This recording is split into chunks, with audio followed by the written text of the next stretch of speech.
लखनऊ से जहां लोकसभा चुनाव की तैयारियों में बीजेपी जुटी हुई है। यूपी में बीजेपी की तैयारियां जोरों पर चल रही हैं। इस वक्त की बड़ी खबर हम आपको बता रहे हैं। लखनऊ से लोकसभा चुनाव की तारीखों का ऐलान नहीं हुआ है, लेकिन सियासी बिसात बिछ गई है। जहां चुनाव की तैयारियों में तमाम पार्टियां जुटी हुई, इसी बीच बीजेपी भी चुनाव की तैयारी में जुट गई है। 80 सीटों पर कमल खिलाने को लेकर मंथन का दौर जारी है। बैठक की जाएगी और बैठक में तमाम बड़े नेता मौजूद रहेंगे। समिति के संयोजक, सह संयोजक जीतन प्रसाद भी इसमें शामिल होंगे। जेपीएस राठौर भी बैठक में शामिल होंगे। तो रणनीति कि किस तरीके से 80 की 80 सीटें जो हैं वो अपने पाले में लाई जाएं, इस पर मंथन करेगी बीजेपी। देखिए, जिस तरीके से लोकसभा चुनाव की तारीखों का ऐलान अभी नहीं हुआ है, लेकिन तैयारियां फिलहाल के लिए जोरों पर चल रही है। जिस तरीके से उद्घोष प्रधानमंत्री नरेंद्र मोदी ने किया कि 370 पार इस बार बीजेपी जाएगी, तो उसके लिए तैयारियां जो हैं वो बीजेपी की जोरों पर है। क्लस्टर्स बनाए गए हैं, जहां पर बीजेपी कमजोर है या फिर जहां पर कम मार्जिन से बीजेपी जीती, वहां पर बीजेपी जो है वो फोकस करेगी। इस बीच हमारे साथ हमारे प्रमुख संवाददाता लालचंद जुड़ गए हैं ज्यादा जानकारी के साथ। लालचंद, क्या कुछ जानकारी लोकसभा चुनाव की तैयारी में बीजेपी जुटी हुई है? बिल्कुल आपको बता दूं कि जिस तरीके से लोकसभा चुनाव। लालचंद, आपको मेरी आवाज मिल पा रही है?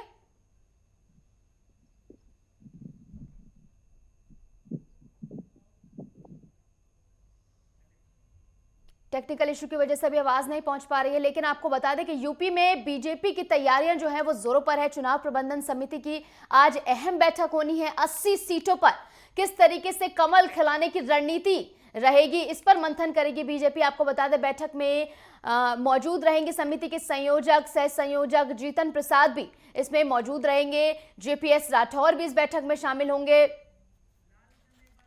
तो चलिए एक बार फिर हमारे साथ हमारे प्रमुख संवाददाता लालचंद जुड़ गए हैं। लालचंद, हम बात कर रहे थे कि बीजेपी जो है वो तैयारियों में जुट गई है। 80 की 80 सीटों पर कमल खिलाने की तैयारी में है बीजेपी, और आज ये अहम बैठक भी हो रही है। क्या कुछ जानकारी?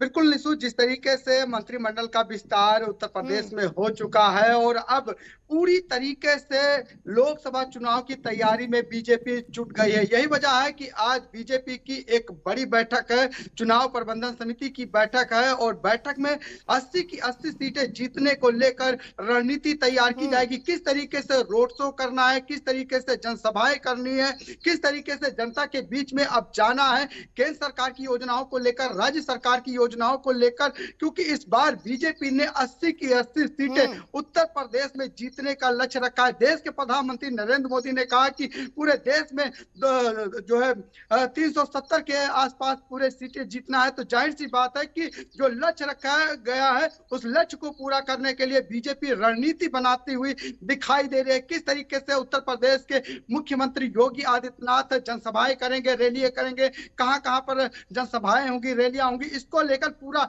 रोड मैप तैयार किया जाएगा। जिसके साथ केंद्र के नेतृत्व जो है उत्तर प्रदेश में कैसे जनसभाएं करेंगे, चाहे प्रधानमंत्री की जनसभा की बात करें, रैली की बात की जाए, रोड शो की बात की जाए, इसको लेकर तैयारी यहाँ पर प्लान बनता हुआ दिखाई देगा। किस तरीके से अमित शाह, किस तरीके से जेपी नड्डा जी, किस तरीके से राजनाथ सिंह यहाँ पर जो है जनसभाएं करेंगे, इन तमाम चीजों को लेकर यहाँ पर रणनीति तैयार की जाएगी। इस बार जो है मोहन यादव जो मध्य प्रदेश के मुख्यमंत्री, उनको लेकर भी जो है उत्तर प्रदेश में कैसे जनसभाएं की जाएगी, रैली करेंगे, रोड शो करेंगे, उसको लेकर पूरा रोड मैप आज तैयार किया जाएगा। 4 बजे बैठक है बीजेपी प्रदेश कार्यालय में, जिसमें जो पदाधिकारी है, जितिन प्रसाद की बात की जाए या जेपीएस राठौर की बात की जाए, प्रदेश भूपेश चौधरी की बात की जाए, धर्मपाल सिंह जो संगठन महामंत्री हैं, वो भी इस बैठक में शामिल होंगे। तो जाहिर सी बात है जो लक्ष्य रखा गया उस लक्ष्य को कैसे पूरा किया जाए, देखिए लालचंद, जिस तरीके से, ठीक है, देखिए 80 सीटों पर बीजेपी जो है दाव ठोक रही है। 80 उत्तर प्रदेश की और 40 जो है बिहार की, मिलाकर 120 हो जाता है। तो 120 सीटों में अगर बीजेपी ज्यादा हारती है तो 370 का आंकड़ा जो है वो बीजेपी के लिए छूना बेहद मुश्किल हो जाए, क्योंकि जिस तरीके से हमने स्टडी की है, पिछली बार बीजेपी की 303 सीटें आई थी और 72 सीटों पर बीजेपी दूसरे नंबर पर रही थी, और उन दोनों को अगर मिला लिया जाए, यानी जो सेकंड नंबर पर जहां पर बीजेपी आई थी उनको मिला लिया जाए, तो 375 सीटें हो जाती हैं, यानी 370 का आंकड़ा पार हो जाता है। इसमें सवाल ये कि क्या बीजेपी फॉर ग्रांटेड ले रही है उन सीटों को जहां पर बीजेपी जीती है? क्या वो मान रही है कि वहां पर जीतेगी? बिल्कुल लिसु, जिस तरीके से देश के प्रधानमंत्री नरेंद्र मोदी ने इन 10 सालों में जो काम किया है, उन कामों को लेकर और उत्तर प्रदेश के मुख्यमंत्री योगी आदित्यनाथ जिस तरीके से उत्तर प्रदेश में 2017 से काम करते हुए दिखाई दे रहे हैं, 6 से 7 साल होने जा रहे हैं, तो जाहिर सी बात उन कामों को लेकर कहीं ना कहीं उत्तर प्रदेश की सीटों को जीतने का जो दावा है वो बीजेपी करती हुई दिखाई दे रही है।